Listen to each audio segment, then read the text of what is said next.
축복합니다. 아멘. 어제도 있었던 그 복음화대 둘째 날 저녁 집회에 참여하기 위해서 저희 사모와 함께 운전하면서 연합장로교회로 향하고 있었습니다. 차 안에서 이런저런 얘기를 하다가 사모가 이렇게 얘기하더라고요. 올해가 가기 전에 신약을 한 번 더 일독해야겠다는 마음을 하나님이 주셔서 지금 읽고 있다라는 것입니다. 그래서 이렇게 얘기를 듣다가 저도 이제 일독을 할 때도 기억이 나지만 창세기와 출애굽기를 읽을 때까지는 너무도 술술술 빨리 읽힌다라는 거예요. 그런데 여러분 레위기에 들어가면 어떻게 됩니까? 갑자기 속도가 확 줄어듭니다. 1장부터 마음이 힘들어집니다. 그러면서 아니나 다를까 지금 레위기를 읽고 있는데 창세기 출애굽기까지 너무 쉽게 이렇게 잘 뚫리는 것처럼 읽히던 것이 지금 하루에 한 장 읽는 것도 좀 힘들어 이렇게 느껴지는 이런 저기가 있다면서 이야기를 나누면서 갔습니다. 그러면서 이런 질문을 하게 됐어요. 왜 레위기는 하나님이 이렇게 힘든 책을 우리에게 주셨을까? 왜냐하면 레위기 1장을 보면 마치 도살장 분위기로 가득 차 있는 책이 레위기이기 때문에 그렇습니다. 우리가 어떻게 하면 정결하게 될 수 있는지, 정말 우리가 속죄 제사를 드리는 거, 제사의 규정, 규례, 율례 모든 것의 치수까지 정확하게 하나님이 짜서 주시고요, 이렇게 반드시 드려야 한다, 모든 것을 하나님이 정하고 이스라엘 백성들에게 주기 위해서 쓰인 것이 레위서라는 것이에요. 여러분 계속해서 짐승이 죽어나갑니다. 계속 피로 범벅이 되어 있어요. 여러분 이런 그 레위기 책을 읽으면 우리의 마음이 기쁘기보다는 오히려 그냥 건너뛰고 싶은 마음이 들 때가 있다라는 것이 사실입니다. 그러나 사랑하는 성도 여러분, 하나님께서요 레위기를 기록하게 하신 분명한 목적이 있기 때문에 레위기 또한 우리가 하나님의 말씀을 받고 기도하며 읽고 나가야 되는 줄로 믿습니다. 레위기를 기록하게 하신 목적이 무엇일까요? 그것은 바로 하나님의 백성이 거룩해야 된다는 사실을 우리가 알리기 위해서 기록을 하셨습니다. 레위기 전체 내용의 핵심이 바로 이거예요. 거룩하신 하나님 앞에서 내가 거룩한 제사장, 하나님 앞에서 거룩한 제사장이 거룩한 성전에서 거룩한 제물을 거룩하게 바쳐야 한다는 내용이 레위기 전체 내용의 핵심이 됩니다. 중요한 것은 우리가 거룩함으로 나아가야 한다는 사실을 깨우치기 위해서 이 책을 주셨어요. 그래서 여러분 유대인들은요 대부분 자녀들에게 어려서부터 모세 오경을 달달달 읽게 하죠. 외우게 합니다. 그런데 참 모세 오경이 어떻게 되죠? 창세기, 출애굽기, 레위기, 민수기, 신명기입니다. 이 5권인데 유대인들은 대부분의 아이들에게 모세 오경 가운데 제일 먼저 읽게 하는 책이 뭔가 봤더니 창세기가 아니라 레위기를 읽게 한다는 거예요. 근데 왜 레위기를 읽게 하는가 하면 유대인들이 자녀들에게 하나님을 섬기는 기본 자세를 가르쳐야 되는데 하나님이 우리에게 원하시는 가장 중요한 것이 거룩함이라는 것을 가르치기 위해서 레위기를 가장 먼저 읽고 그 책을 띄게 한다는 것입니다. 여러분 베드로 사도도 이렇게 말했습니다. 베드로전서 1장 16절에 우리 한번 같이 읽어보실까요? 시작. 기록되었으되 내가 거룩하니 너희도 거룩할지어다 하셨느니라. 자, 사랑하는 우리 새신명 가족 여러분, 하나님께서 저와 여러분에게 가장 원하시는 가장 중요한 사실이 무엇입니까? 바로 거룩함이에요. 하나님이 거룩하시니 우리도 거룩해야 되는 줄을 믿으시기 바랍니다. 여러분 오늘날 교회 문제라고 하면 문제일 수 있는데 무엇이냐면요, 하나님의 거룩함에 대한 강조가 날마다 일어나야 되는데 이것은 지난 시간 우리가 살펴봤던 것처럼 하나님의 우리가 경외하고 나가는 것이 날마다 강조가 되어야 되는 것과 동일합니다. 그런데 어느 순간 하나님을 경외하는 것, 하나님이 거룩하심으로 나도 거룩해야 된다는 사실은 어느 순간 사라져버리고, 사라졌다기보다는 다른 걸로 뒤엎어버렸습니다. 그게 뭡니까? 하나님은 사랑이시다, 하나님은 자비로우시다, 하나님은 은혜로우시고 하나님은 오래 참으시다. 맞습니다. 하나님이 그런 하나님이시고 하나님의 속성이죠. 그러나 문제는요, 그것만 강조하면 반쪽짜리 진리만 강조하게 된다는 사실이에요. 하나님은 거룩하신 하나님이십니다. 하나님이 거룩하시기 때문에 하나님의 교회 또한 거룩해야 하는 것이에요. 교회가 무엇이라고 우리가 말합니까? 교회가 건물입니까? 건물입니까? 교회를 뭐라 부르죠? 그리스도의 뭐다? 몸된 교회다. 그리스도의 몸이라고 말하는 것은요, 이것이에요. 예수님을 드러나게 되는 것이 교회여야만 하기 때문에 교회를 그리스도의 몸이라고 말을 하는 거예요. 여러분, 하나님께서 우리가 지금 사도행전을 통해서 보게 되는 말씀을 보면 초대교회 하나님이 정말 계획하시고 예수 그리스도를 나를 위해서 십자가에서 죽기까지 내놓으시고요, 예수님이 죽으시고 부활하신 후에 정말 제자들에게 나타나시고 정말 실패 가운데, 절망 가운데, 좌절 가운데 빠지는 친구 그 제자들을요 다시 회복시키시고 회개의 자리를 불러일으키시고 다시 한번 예수님이 그들의 삶의 주인 구세주로 정말 다시 한번 고백하게 하시고 회복시키신 그 역사는요, 그들이 그냥 단순히 잘 먹고 잘 살아 이것이 아니라 그들의 고백을 통하여서, 그들의 믿음을 통하여서 하나님의 교회를 세우기 위해서 시작해졌다는 것을 우리가 사도행전을 통해서 보고 있습니다. 즉 모든 교회의 원형이 되는 처음 교회, 예루살렘 교회가 진정 하나님이 원하시는 교회가 되기 위해서는요, 이 교회가 거룩해야만 하는 거였어요. 그렇기 때문에 교회 안에서는 그 어떠한 죄도 존재할 수가 있다 없다? 없다라는 거예요. 감추어져 있는 죄조차 없어야 함을 보여주는 사건이 바로 우리가 지난 시간에 살펴봤던 아나니아와 삽비라가 즉시로 죽어나가는 사건이었어요. 여러분, 솔직히 볼게요. 우리가 아나니아 삽비라 사건은 우리가 지난 시간에 2주 전에 우리가 함께 보고 나갔는데, 그 말씀을 받고 나서 여러분 마음 가운데 기쁨과 평안과 감사가 있으셨습니까? 아니면 불편함과 받아들이기 힘든 마음이 있었습니까? 여러분이 나름대로 한번 생각해 보시기 바랍니다. 솔직히요, 아나니아와 삽비라 그냥 인간적인 생각으로 보면, 세상의 기준을 보면은요, 아나니아 삽비라 그렇게 잘못한 게 있나요? 자기 땅을 팔았어요. 교회에 구제가 필요하니까 정말 바나바가 자기 땅을 다 팔아가지고 그 바친 거 막 칭송하는 게 그게 뭐 셈이 나고 질투 나서 자기도 하지만 하고 했지만, 일단 그거를 돈이 다 주고 싶었으나 돈이 생기니까 어떻게 돼? 견물생심이죠. 아, 이거를 주기 아까웠게 마음도 들고, 여보 우리 노후 대책 어떻게 해? 이거 없으면 안 되잖아. 그래 우리 좀만 빼고 나머지 다 드리자. 이것까지는 좋았어요. 그런데 문제는 거짓말을 했다는 게 문제가 됐어요. 여러분, 우리 사소한 거짓말 많이 하고 살지 않습니까? 여러분, 거짓말 한 번도 안 하고 사십니까? 선의의 거짓말이라고 하면서도 거짓말하는 것도 거짓말이에요. 그런데 하나님은 왜 아나니와 삽비라가 뭐 교회 돈을 떼먹은 것도 아니고요, 자기 그 돈을 헌금을 드리고 나갔다고 하는데 성령을 속였다고 하면서 즉시로 그들이 죽어나가게 하셨을까요?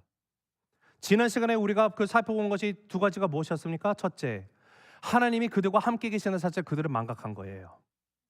하나님이 나와 늘 함께 계시는 사실을 알았더라면 그들은 절대로 거짓말하지 못했을 겁니다. 아무도 안 보는 상황에서 내가 그냥 팔았고 여보 우리만 아는 거잖아, 아무도 모를 거야 라고 여겼기 때문에 가서 서스럼 없이 거짓말을 했는데, 하나님이 계시는 하나님 앞에서 거짓말을 하게 되는 거예요. 근데 문제는요, 그들이 갖고 있는 소유가 내 거라고 여기는 순간 그렇게 되는 거예요. 욕심이 생기는 거예요. 여러분이 갖고 있는 소유물이 여러분의 것입니까? 아니면 하나님께서 거저로 주신 겁니까? 성경은 분명히 선포합니다. 내가 가지고 있는 것, 내가 누리는 것, 모든 것이 하나님이 나에게 허락하시는 거예요. 주님이 나에게 주시는 거예요. 내가 일하는 직장이 있습니까? 나의 사업체가 있습니까? 하나님께서 나에게 허락해 주신 거예요. 우리는 이것을 결단코 잊어서는 안 됩니다. 그 어떤 것도 내 것이 아니에요. 나의 자녀들도 심지어 내 것이 아니라는 사실이에요. 하나님의 것이에요. 우리는 하나님의 임재 앞에서 함께 살아간다는 것을 절대로 잊어서는 안 돼요. 그리고 하나님을 온전히 경외해야 한다는 것. 아나니아와 삽비라 사건을 통해서 하나님이 이 초대교회가 온전히 하나님이 역사하시는 그 교회가 만들기 위해서 이 거짓이 들어올 수 있는 것을 그냥 뿌리째 뽑아버리셨던 거예요. 왜 그렇습니까? 하나님은 거룩하시기 때문에 우리가 어떻게 된다라고요? 거룩해야 한다. 하나님은 거룩하시다는 것이 무슨 뜻이냐면요, 하나님은 거룩하신 분, 죄가 없으신 분, 죄와 함께 할 수 있는 분이 아니시기 때문에 죄가 존재하는 곳에서는요, 하나님이 역사를 하고 싶으셔도 역사를 할 수가 없으시는 거예요. 그래서 교회, 예수님의 몸입니다. 그리스도의 몸, 하나님의 계획 가운데 하나님의 나라가 이 땅 가운데 확장되며 실현되고, 정말 저 천국이 우리가 죽어서 가는 천국이 아니라 예수님이 나의 인생의 주인으로 구세주로 영접하는 순간 이미 천국은 임했습니다. 그 임한 천국이 나에서 그치는 것이 아니라 정말 주를 알지 못하는 영혼들에게도 퍼져나가기 원하는 하나님의 마음이 이루어지기 위해서는요, 교회 안에 그 어떤 사소한 거짓말도 있어서는 안 된다라는 거예요. 왜요? 하나님은 거룩하시기 때문에 교회가 거룩해야 되는 거예요. 거룩하신 하나님과 죄는 함께 할 수가 없어요. 나의 개인의 삶의 문제, 나의 가정, 그리스도의 몸된 교회, 그러나 어떠한 삶이든 가정이든 교회 가운데 어떤 문제의 막힘이 뚫리지 않습니까?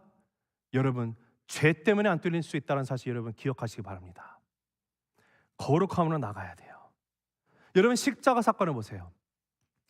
우리를 거룩하게 하시기 위해서 독생자 예수 그리스도를 십자가에 죽게 하셨죠. 그리고 예수 그리스도의 보혈의 능력으로 인해서 우리가 깨끗하게 된 거잖아요. 우리 죄가 사함을 받았어요. 그것이 십자가가 아닙니까? 그것이 십자가 메시지가 아닙니까? 이것이 바로 우리가 정결하게 되어지는 복음의 원리라는 거예요.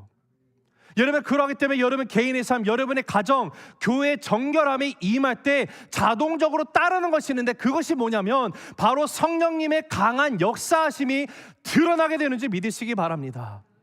여러분, 우리 화면을 보시면서 한번 읽어볼게요. 시작. 성령님의 강한 역사하심이 나의 개인의 삶, 가정의 삶, 그리고 교회의 삶 가운데 나타나기 위한 필수 조건은 바로 하나님 앞에 정결함으로 서는 것입니다. 다시 한번 읽을까요? 시작. 성령님의 강한 역사하심이 나의 개인의 삶, 가정의 삶, 그리고 교회의 삶 가운데 나타나기 위한 필수 조건은 바로 하나님 앞에 정결함으로 서는 것입니다. 여러분, 정결함이 우리의 인생 가운데, 나의 삶 가운데, 가정 가운데, 교회 가운데 들어오면은요, 하나님의 부흥은요 반드시 일어나게 됩니다. 믿으십니까? 여러분, 그것을 우리가 오늘 말씀을 통해서 보게 돼요. 분명히 예루살렘 교회는 어려움을 겪을 만한 엄청난 사건이 일어났어요. 나와 함께 신앙생활하고 지내다 나의 친한 친구예요, 형제예요, 자매예요, 아나니아 삽비라죠. 같이 지냈었는데 갑자기 그들이 헌금을 드렸는데 정말 그 속였다라는 이유로 하나님이 그냥 바로 죽게 하셨어요. 여러분, 그런 일이 만약에 오늘날 우리 새새롭게 일어나서 어떻게 됐을까요? 제가 지난 시간에도 그 질문을 드렸었죠. 제가 다시 한번 솔직히 말씀드리지만, 만약에 새새롭게 그런 일이 일어나면 하나님 안 될 것 같아요. 다음 주에 아무도 안 오면 어떡해요? 그런 인간적인 마음이 들더라고요. 솔직히 제가 너무 솔직했나요? 사랑하는 성도 여러분, 중요한 것은요, 정결함으로 나아갈 때 하나님의 역사를 우리는 경험하게 돼 있어요. 우리가 정결치 못하면 하나님이 역사를 하고 싶으셔도요 안 돼요. 그래서 날마다 성령 하나님이 양날의 검과 같은 하나님의 말씀을 우리가 가까이 두고 나갈 때 나의 심령과 골수와 영혼 모든 것을 쪼개시는 양날의 검이라고 하지 않습니까? 죄를 해결해야 되는 거예요. 죄가 있으면 성령 하나님이 역사를 못하세요.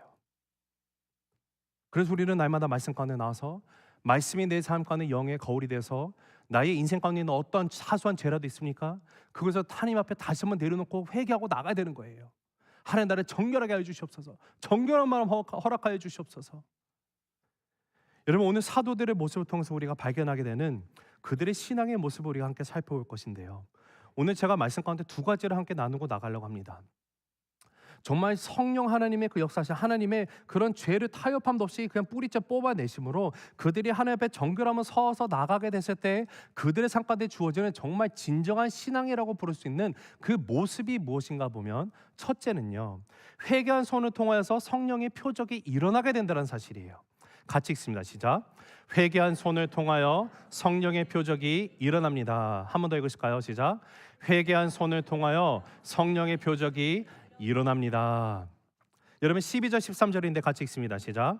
사도들의 손을 통하여 민간의 표적과 기사가 많이 일어나매 믿는 사람이 다 마음을 같이하여 솔로몬 행각에 모이고 그 나머지는 감히 그들과 상종하는 사람이 없으나 백성이 제 혀가 참 백송이 아니고 백성이 칭송하더라.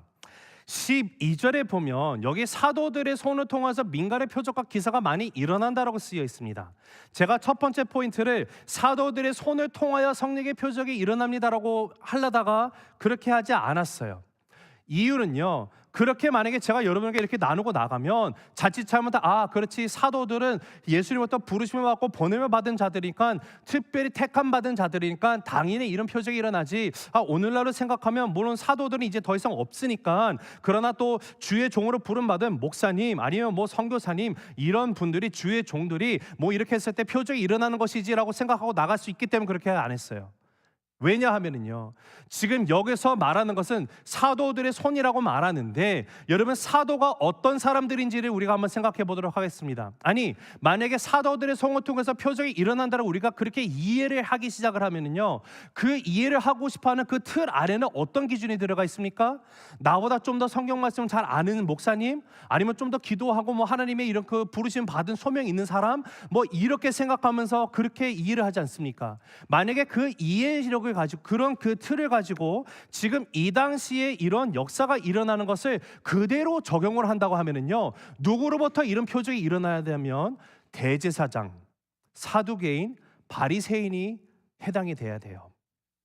그러나 그들이 아니라 사도들이었어요.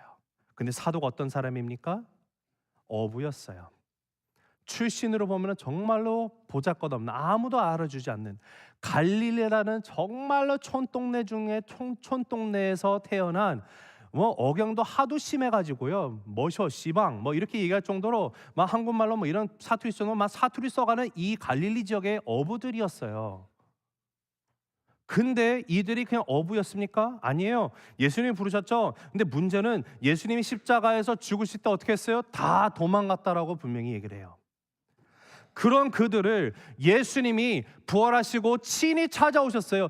패배의식에 좌절감에 빠져있는 제자들에게 예수님이 찾아오셔서 무엇을 했습니까? 나무라셨어요? 책망하셨어요? 아니에요. 오히려 베드로는요, 그 바닷가의 해안가에서 모닥불을 펴놓고 고기를 먼저 잡으셔서 먹이시려고 이렇게 준비해하셨던 예수님의 모습을 우리가 압니다. 그것을 통해서 예수님이 베드로를 회복시키시고요, 성경에 디테일을 다 적혀 있지는 않지만 베드로도요, 분명히 예수 그리스도 앞에서 자기가 잘못했던 거를 그냥 예수님 덮어주는 게 아니라 그 은혜로 감싸, 그 이해하고 이렇게 용서하시니까 그 회개가 일어났을 거라 저는 확신을 합니다.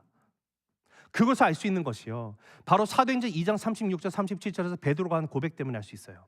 같이 읽어보실까요? 시작.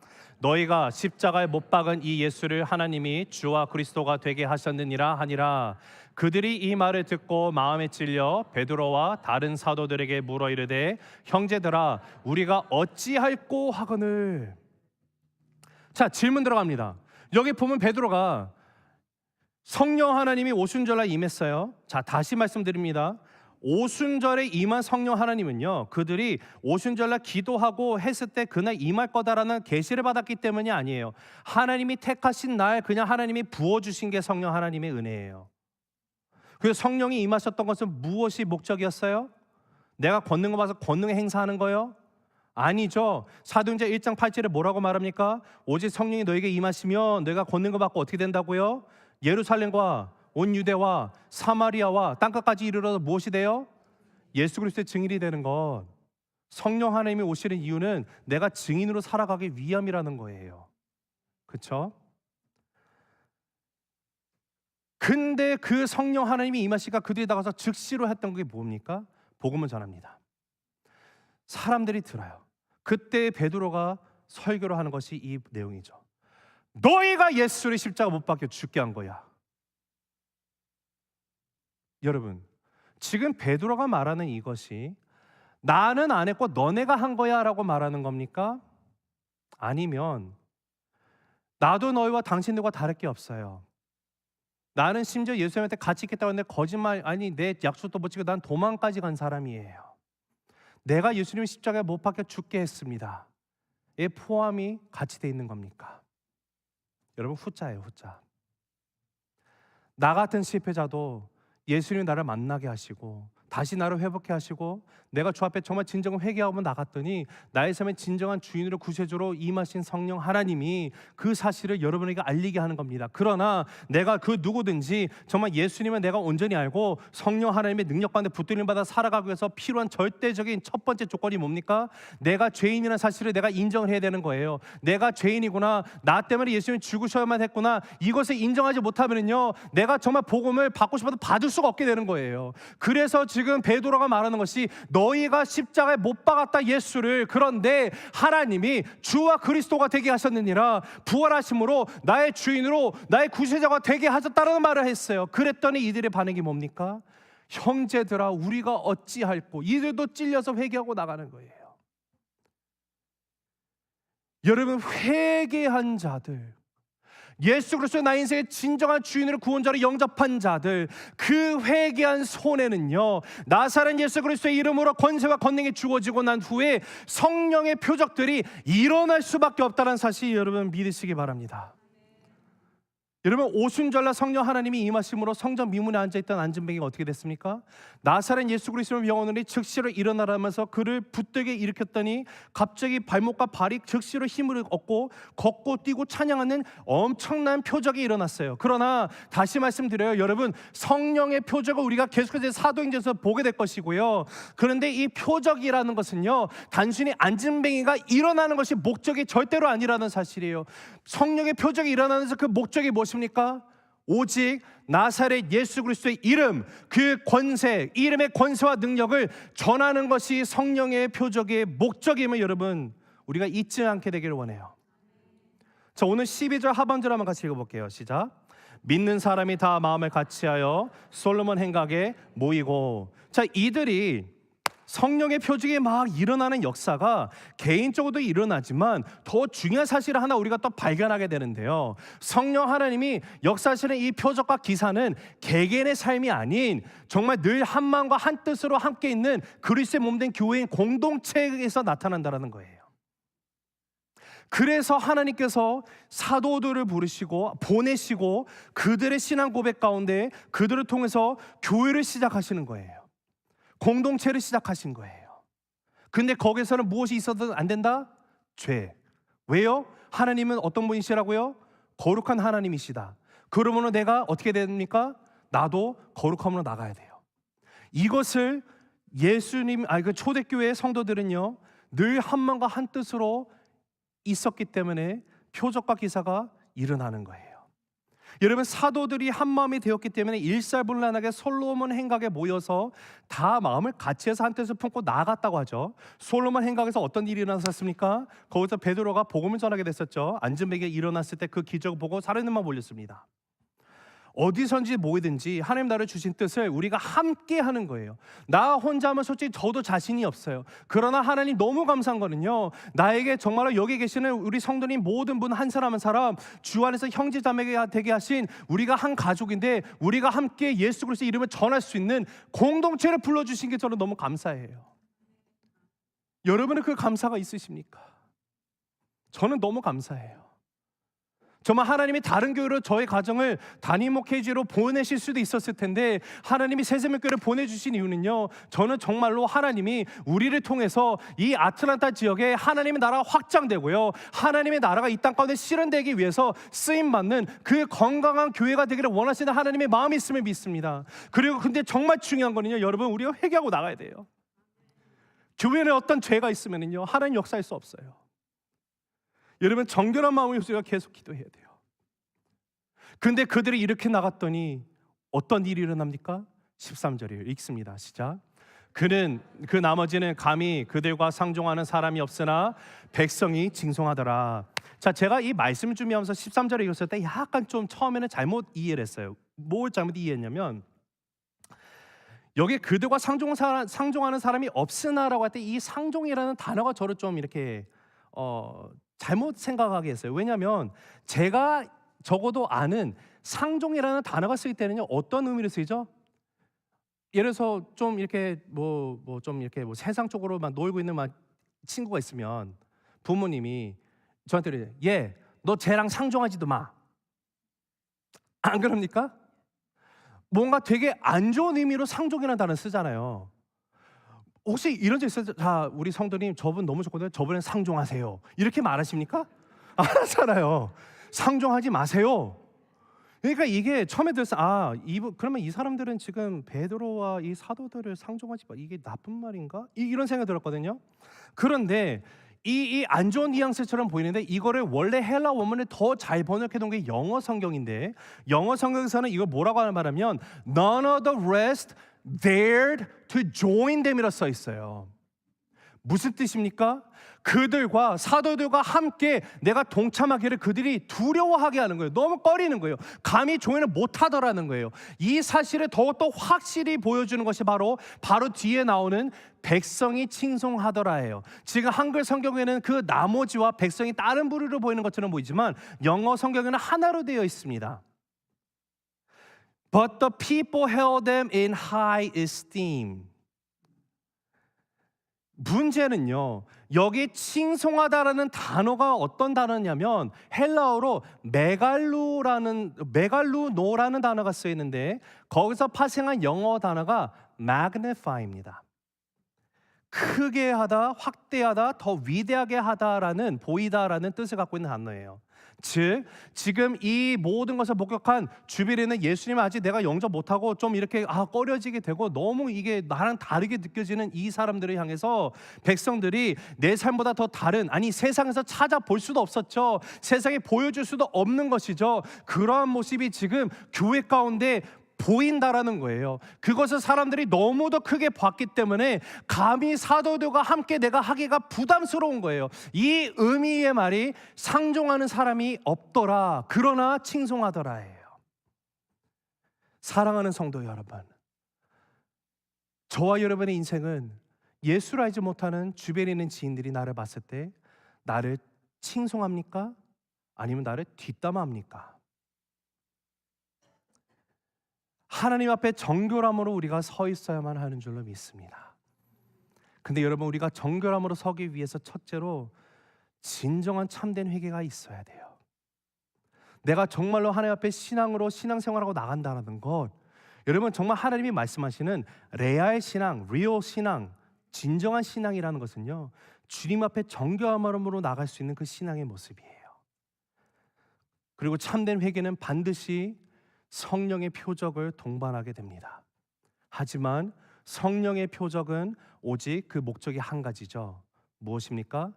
나사렛 예수 그리스도의 이름을 전하는 것입니다. 두 번째, 오늘 이 사도들의 모습, 초대교회 모습 보니까 한번 같이 보고 읽으실까요? 시작. 고난이 있습니다. 그러나 두려움이 없습니다. 한 번 더 읽습니다. 시작. 고난이 있습니다. 그러나 두려움이 없습니다. 자, 우리 17절 18절 읽어보겠습니다. 시작. 대제사장과 그와 함께 있는 사람, 즉 사두개인의 당파가 다 마음의 시기가 가득하여 일어나서 사도들을 잡아다가 옥에 가두었더니. 여러분, 지금 우리가 그 시간 관계상 14절 16절을 읽지는 않았지만 내용을 보면 이런 거예요. 교회 안에 너무도 놀라운 일이 일어났습니다. 얼마나 놀라운 일이냐면 정말로 우리가 그냥 소위 부흥이라는 단어 우리가 숫자적인 증가로 이렇게 얘기하면서 쓰잖아요. 그 증가가 일어났어요. 남녀의 큰 무리가 교회 안으로 더해졌습니다. 거기서 끝난 것이 아니에요. 병든 자들, 귀신 들린 자들이 다 나음 얻게 되는 역사가 지금 초대교회 가운데 있었다라는 거예요. 얼마나 이런 표적과 기사가 많이 일어났는지 병든 자를 데리고 와서 이렇게 쭉 이렇게 놓습니다. 차례로 이렇게만 놔요. 자기 자리가 있어요. 거기 베드로가 지나가는 자리죠. 근데 이들이 어떤 생각을 가지냐면, 야, 베드로가 지나갈 때 그림자가 나를 이렇게, 그림자가 내 위에 올라서면 이렇게 겹치면 내가 나올 수 있을 것 같아, 이런 믿음을 가질 정도로 엄청난 표적과 이사가 일어났다는 거예요. 근데 여러분, 참 그 특이한 것이, 여러분, 베드로의 그림자가 이렇게 지나갔다고 해서 이게 과연 낫을까? 뭐 낫을 수도 있겠죠. 그건 몰라요, 우리가. 그러나 적어도 예수님이 계셨을 때, 죽으시기 전에 그 공생의 사역 가운데 동일한 사건이 있었죠. 혈류병을 앓던 여인이 어떻게 했습니까? 예수님의 옷자락이라도 내가 만질 수 있으면 내가 낫지 않을까라는 희망을 가지고 가서 살짝 만졌는데 진짜 나았어요. 근데 예수님이 그것을 즉시로 하셨죠. 거기에 대해서 또 정말로 중요한 영적인 그 진리가 하나 있는데, 그건 제가 다음 시간에 한번 이렇게 나누도록 할게요. 시간이 없으니까. 중요한 사실은요, 이런 놀라운 역사, 부흥의 역사, 회복의 역사, 치유의 역사가 사도행전 교회 가운데만 있었던 게 아니라 오늘날에도 동일하게 일어남을 믿으시기 바랍니다. 여러분, 이 부흥 역사, 치유, 회복, 이것이 여러분의 개인의 삶에, 여러분의 가정 가운데, 그리스도의 몸된 교인 새생명교회 가운데 정말 차고 넘치시기를 주님의 이름으로 간절히 기도해요. 근데 우리가 여기서 또 하나 잊어서는 안 되는 중요한 사실이 뭡니까? 이런 놀라운 부흥과 치유와 회복이 일어나는 역사가 있는 중에도 고난은 반드시 있다예요.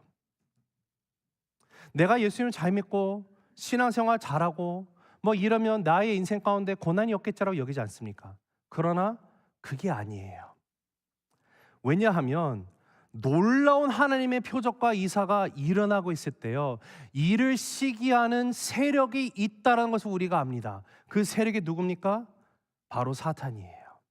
그래서 오늘 17절에도 보면, 여기 보면 다 마음에 뭐가 가득했습니까? 시기가 가득하여라고 나오는데요, 헬라어로 젤로우라는 단어가 쓰여 있어요. 이 젤로우라는 단어가 시기하다는 뜻을 갖고 있기도 하지만 또 다른 뜻이 있는데 열정적이다라는 뜻을 갖고 있어요. 그래서 이 젤로우에서 파생된 영어 단어가 두 가지가 있는데, 하나는 jealousy, 질투하는 것이죠. 다른 하나는 zeal, zealot이라고도 하죠. 성격이 열심당원들, 열심을 내는 것.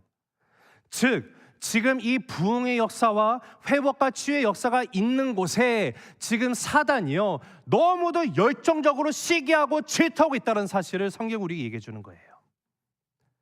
지난 4장에서도 안전뱅이가 일어나고 걷게 되고 그 기적을 본 사람들이 성경 말씀 보니까 모든 사람들이 다 예수를 믿었다라고 써 있죠? 아니죠. 5천 명의 예수를 믿었다고 써 있는데 그건 모든 사람이 아니에요. 많은 사람들이 예수님을 믿고 나갔지만 그 반대로 도리어 시기와 질투가 나서 베드로와 요한을 어떻게 합니까? 옥에다 가두는 핍박이 일어났었어요. 분명히 다시는 예수 이름으로 가르치지도 전파지도 말라고 엄하게 경고하고 풀어줬는데, 문제는 거기에 콧방귀도 끼지 않는 사도들이죠. 나가서 또 예수님을 전합니다. 예수의 이름으로 표적과 기적들이 계속 나타나는 거예요. 그래서 그 결과가 또 어떻게 됩니까? 또다시 감옥에 갇혔어요. 여러분, 우리가 잊지 말아야 되는 중요한 사실, 믿는 우리의 삶도 동일하다는 거예요. 여러분, 내가 정말로 하나님이 말씀하시는 정말 온전한 신앙, 그리스도 안에서 온전한 레알 신앙을 갖고 하나님의 꿈이 정말 나의 비전이 되고 주님과 더더 가까이 동행하려는 그 삶에는요, 늘 사방팔방에서 시기하고 질투가 나서 나를 옥에 가두려고 혈안이 되어 있는 사단의 권세가 있음을 우리는 놓쳐서는 안 됩니다. 누군가가 나를 힘들게 해요. 내가 더 교회를 나오려고 하면 할수록 가족원이 될 수도 있고요, 주변의 지인이 될 수도 있고요. 너 무슨 예수를 그렇게 미친놈처럼 믿어, 그러지 마. 너를 위해서 얘기해 주는 거야. 그냥 예배만 드려, 예배만. 뭘 또 시간 내서 뭐 성경 공부한다고 해. 세상에서 할 게 얼마나 많은데. 그런 유혹에서 나를 넘어뜨리려고 합니다. 사람을 보시지 마시고요, 그 뒤에서 나를 넘어뜨리려는 영적인 세력이 있다는 것을 여러분, 우리는 항상 직시를 해야 돼요. 그럴 때 우리는 그것을 영의 눈으로 판단하고 분별하고 믿음으로 승리하고 나가야 되는 거예요. 기도하면서. 여러분, 욥기서를 보시기 바랍니다. 욥이 엄청난 고난을 당했죠. 근데 욥기를 보면은요, 욥이 너무도 억울해요. 욥이 만약에 예를 들어서 내가 뭔가 잘못하고 나의 죄로 인해서 내가 이 고난을 받았다면 할 말이 없을 거예요. 근데 고난을 받게 된 그 모든 것의 시발점이 뭔가 봤더니, 그 근원이 뭔가 봤더니 사탄이 어느 날 하나님 앞에 나타났고, 하나님, 지금 보니까 욥이 이렇게 하나님 찬양하고 너무 사랑하고 경배하는데 그거 하나님 다 이 축복해서 그런 거라니까요. 하나님, 내가 장담하지만 이거 다 뺏어가면 당장 욥은 하나님 욕할 거예요. 아니야, 내 욥은 그럴 리 없어. 난 내 욥을 알아. 에이, 참, 하나님 너무 몰라도 모르신다. 사단이 얼마나 시기나고 질투가 나면 욥을 가지고 하나님을 시험을 해요. 그래서 하나님이 오케이, 좋아, 너 하고 싶은 거 다 해봐. 그러나 욥의 생명은 넌 절대로 건드릴 수 없어. 그랬더니 yes sir 하더니 가서 바로 막 난리가 나잖아요. 종이 옵니다. 욥 주인님 큰일 났어요. 갑자기 무슨 뭐 태풍이 왔고 뭐 가족 다 죽어버렸어요. 또 종이 와요. 막 또 뭐 나요 뉴스가. 또 오더니 하는 말이 큰일 났어요. 지금 그 아들 집에 막 형제들이 모여 있었는데 갑자기 집이 무너졌고 애들 다 죽었습니다. 여러분 이게 엎친 데 덮친 사방팔방으로 갑자기 모든 이 고난과 이 모든 것이 한꺼번에 몰린 것을 경험한 것이 욥이에요. 욥이 무엇을 잘못했습니까? 아니요. 사단이 시기하고 질투가 나서 생긴 고난이었다는 사실 우리는 너무도 잘 알아요. 사랑하는 성도 여러분, 하나님의 자녀이기 때문에 내가 정말로 하나님 앞에 온전히 정말 레알 신앙으로 내가 나가려고 하면은요, 우리에게 오는 고난과 핍박이 있다요, 있다. 여러분 로마서 8장 17절 한번 같이 읽어보실게요. 시작. 자녀이면 또한 상속자 곧 하나님의 상속자요 그리스도와 함께한 상속자니 우리가 그와 함께 영광을 받기 위하여. 자, 여기 보면 우리를 어떻게 말합니까? 자녀예요. 하나님의 자녀가 됐어요. 하나님의 상속자예요. 거기서 그치는 것이 아니라 이제는 내가 상속자로서 예수 그리스도와 함께 영광을 받는 존재라고 말해요. 얼마나 감개무량합니까? 얼마나 그 은혜가 큽니까? 근데 여기서 딱 끝나면 좋겠는데 17절 하반절에 뭐라고 쓰여 있어요? 읽으실까요? 시작. 영광을 받기 위하여 고난도 함께 받아야 할 것이니라. 하나님, 주님의 자녀 감사해요. 상속자 너무 감사해요. 나에게 영광을 주시다 너무 감사해요. 그러나 하나님, 나는 고난은 노땡큐입니다 라고 말하고 싶은 것이 우리의 솔직한 심정 아닙니까? 그러나 사랑하는 성도 여러분, 주님을 따르는 삶에는 반드시 고난이 동반이 돼요. 그런 의미에서 옆 사람에게 이렇게 인사하세요. 당신의 삶은 고난입니다 라고 얘기하실까요? 시작. 죄송해요. 제가 아까 1부터 실수했는데 이 설교에 오타가 있어요. 당신의 삶은 고난이 아니라 당신의 삶에 고난이 있습니다 얘기해야 되는데, 다시 할게요. 당신의 삶에 고난이 있습니다 라고 인사하겠습니다. 시작. 네. 자, 당신의 삶에 고난이라면 그 저주죠. 당신의 삶에 고난이 있습니다. 자, 여러분, 근데 이렇게 우리가 서로에게 고백을 했는데 여러분 어떻게 기분 좋으세요? 기분이 째지고 하나님 할렐루야. 역시 고난이 있습니다. 이 되세요? 솔직한 심정이십니까? 이것이 아니죠. 솔직히 듣고 싶지 않잖아요. 농담이라도 할 농담이지 왜 그런 농담을 해? 이렇게 말하고 싶지 않아요. 근데 여러분, 만일에 여기서 정말 로마서 8장이요 17절에서 딱 끝났으면 솔직히 저도 힘들 것 같아요, 마음이. 근데 정말 감사한 건 18절이에요. 우리 18절 읽을게요. 시작. 생각하건대 현재의 고난은 장차 우리에게 나타날 영광과 비교할 수도 없도다. 할렐루야. 내가 당하는 고난이 너무 힘들어요. 저는요, 우리가 생명을 삼으로 이렇게 하면서 새벽교 때 설교하잖아요. 마치 나누고. 근데 욥기서가 되면은요, 주여가 나와. 주여.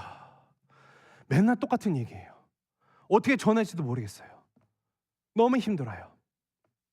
그러면서 저는 제 자신을 그냥 저도 막 투영을 시켜요. 나는 어떻게 할까? 너무 힘들 것 같아요. 근데 그 끝에 가서 장차 오는 영광이 욥이 받은 고난과 봤을 때 비교도 되지 않는 엄청난 축복의 영광 하나님이 주셨다는 것이 욥의 결론으로 나오잖아요. 내가 이해할 수 없는 고난 가운데 있을 수 있어요.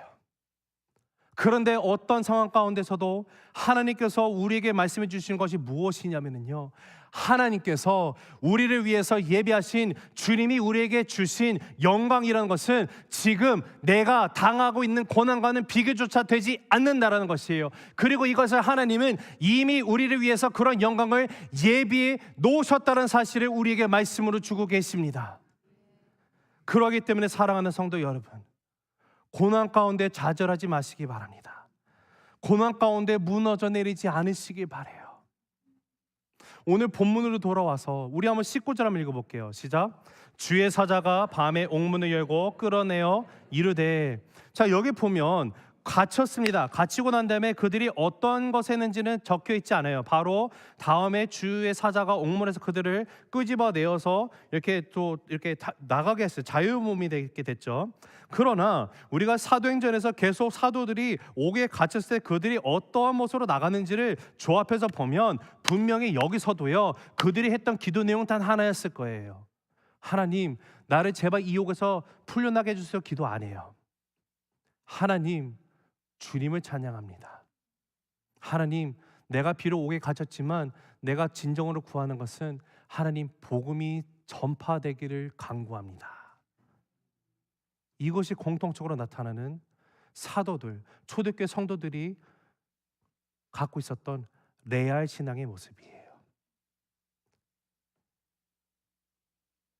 근데 하나님이 이런 표적을 보여주시는 목적이, 자, 이 옥문이 열고 나가는 것도 표적이죠.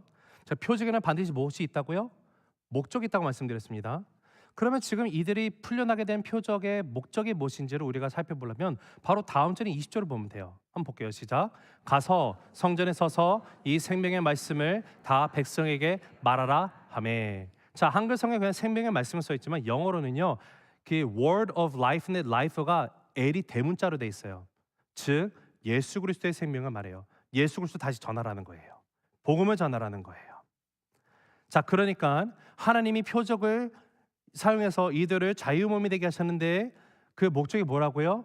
야, 얘들아, 수고했어. 이제 자유몸이 됐으니까 좀 가서 당분간 좀 쉬고, 너네 지금 잘못한 일이 정말 너네 죽일 거야. 근데 그러니까 좀 가서 좀 숨어 있다가 조금 잠잠해지면 그때 가서 전하면 돼 라고 하시지 않으시고요, 가서 성전에 서서 생명의 말씀을 전하라. 즉 또 나가라는 거예요.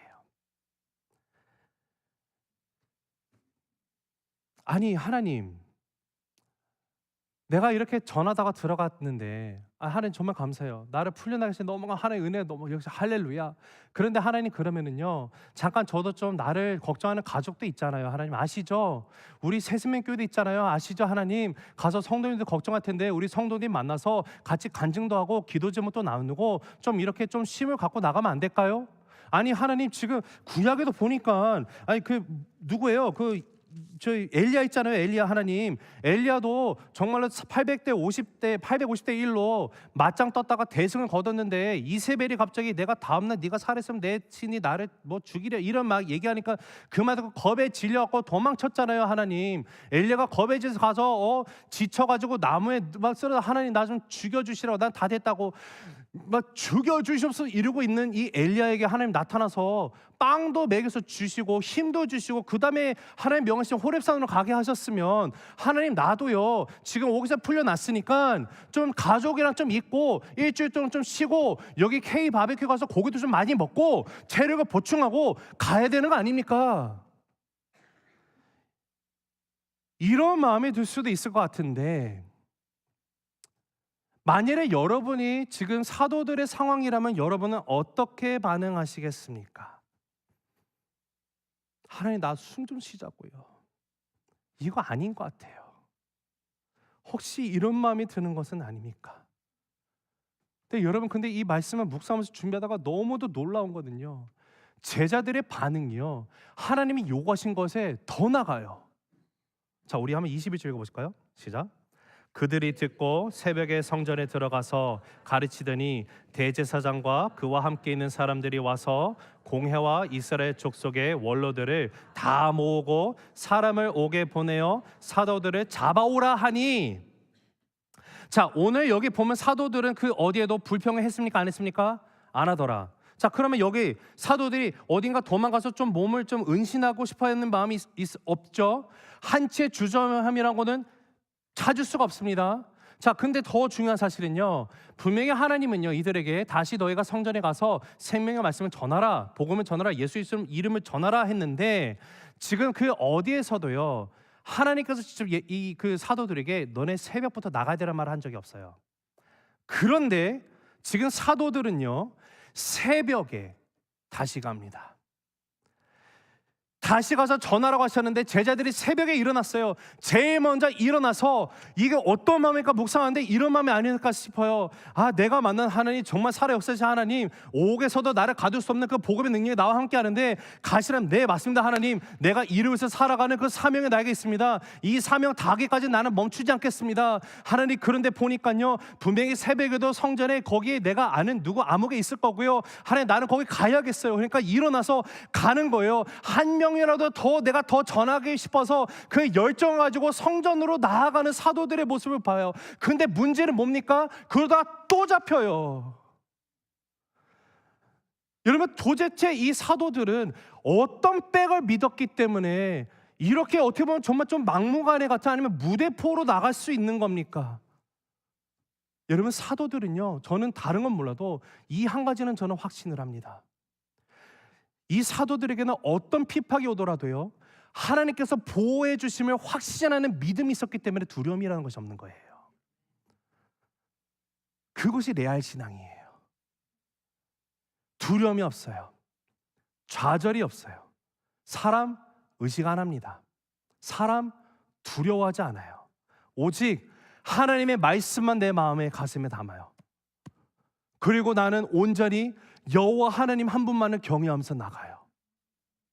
이것이 하나님이 이 그런 신앙의 모습을 통해서 교회를 시작하신 거예요. 여러분, 저와 여러분의 인생도 동일합니다. 혹여나 여러분의 인생 앞에 부부관계에 옥문이 있습니까? 자녀관계에 옥문이 있으세요? 혹시 질병에 옥문이 있으세요? 실직에 옥문이 있습니까? 저마다 삶 가운데 다른 옥문이 나를 가두고 있는 그런 모습이 있을지도 모르겠습니다. 그러나 사랑하는 성도 여러분, 나를 갇히게 하는 이 옥문도요, 복음의 사명을 위한 것임을 깨닫게 되시기를 간절히 주님 이름으로 축복합니다. 하나님의 부르심 앞에 내가 순종하고 복음의 사명을 다하기로 작정한 자는요, 반드시 하나님이 끌어내 주세요. 거기서 그치는 것이 아니라 더 놀라운 역사가 일어나는데, 그것이 어떤 역사가 일어난가 봤더니 26절에 쓰여 있죠. 같이 읽어보실까요? 시작. 성전 맡은 자가 부하들과 같이 가서 그들을 잡아왔으나 강제로 못하면 백성들이 돌로 칠까 두려워함이더라. 여러분, 어떤 고난 가운데서도 생명의 말씀, 복음을 위해서 살아가고자 하면 하나님이 첫째로 나를 보여주시는 건요, 그냥 따라오는 것이고요, 오히려 나를 시기하고 괴롭히고 질투하는 자들이 오히려 나를 어떻게 하게 되더라고요? 두려워하더라요. 두려워하더라. 세상이 나를 두려워하는 거예요. 세상이 감히 넘어뜨릴 수 없는 그 믿음의 소유자가 되는 거예요. 여러분, 이보다 확실한 강한 성령의 역사가 있을 수 없습니다. 성령 하나님이 나와 함께 하시는 그 역사는요, 나의 인생부터 드러나는 표적은요, 세상에 두려워하게 되어 있어요. 왜요? 나의 삶에 예수 그리스도가 나타나기 때문에, 내가 예수 그리스도 이름을 선포하고 나가기 때문에, 어떤 것도 나를 이를 막을 수가 없기 때문에. 사랑하는 성도 여러분, 이 사실을 믿게 되시기를 간절히 바랍니다. 말씀 맺습니다. 여러분, 분명히 초대교회는 놀라운 역사가 일어났어요. 그러나 이 2000년 전에 일어났던 역사는 오늘날에도 동일하게 일어날 수 있음을 믿으시기 바랍니다. 에이, 목사님 뭘 몰라서 그러시네. 시대가 달라졌잖아요. 그때는 그때고 지금은 지금이잖아요. 만약에 그렇게 믿으신다면 여러분 말고 다른 성도를 통해서 하나님 역사하실 겁니다. 그러나 저는 간절히 기도합니다. 우리 새세명교회, 우리 성도님 한 분 한 분, 정말로 그 사도행전에서 일어났던 이 역사가 오늘 나의 삶 가운데 일어나게 되기를 우리 믿으시기 바래요. 여러분, 믿으면요, 역사가 일어나요. 그런데 그 역사를 경험하면서 중요한 사실은요, 정결해야 돼요. 여러분, 혹시 여러분의 삶 가운데, 가정 가운데, 교회 안에서 어떤 해결되지 않은 죄가 있습니까? 그럼 하나님 쓰지 못해요. 성경은요, 처음부터 끝까지 하나님은 거룩하시기 때문에 우리를 거룩하게 인도하시는 그 하나님은요, 그 이유가 나를 통해서 주님의 뜻을 이루시고자 하시는 하나님의 마음이시기 때문에 그래요. 여러분, 혹시 사소한 거짓말한 거 있으세요? 혹시 남 안 보인다고 막 가서 막 남 욕하고 뒷담화하고 막 이러십니까? 하나님이 다 들으세요. 하나님이 다 아세요. 안 보이는 데서 은밀하게 죄 짓고 있습니까? 하나님이 다 보고 계세요. 여러분, 하나님 앞에서 정결함으로 나아가는 것이 내가 진정으로 주님 앞에 붙들림 받아 성령의 놀라운 표적이 일어나는, 그리고 그 표적은 오직 한 가지, 예수 그리스도의 이름이 전파되기 위한 그 목적으로 드러나는 정말 참된 교회로 세워질 수 있음을 우리 함께 믿음으로 이 시간 고백하고 나아가게 되기를 간절히 주님의 이름으로 축복합니다.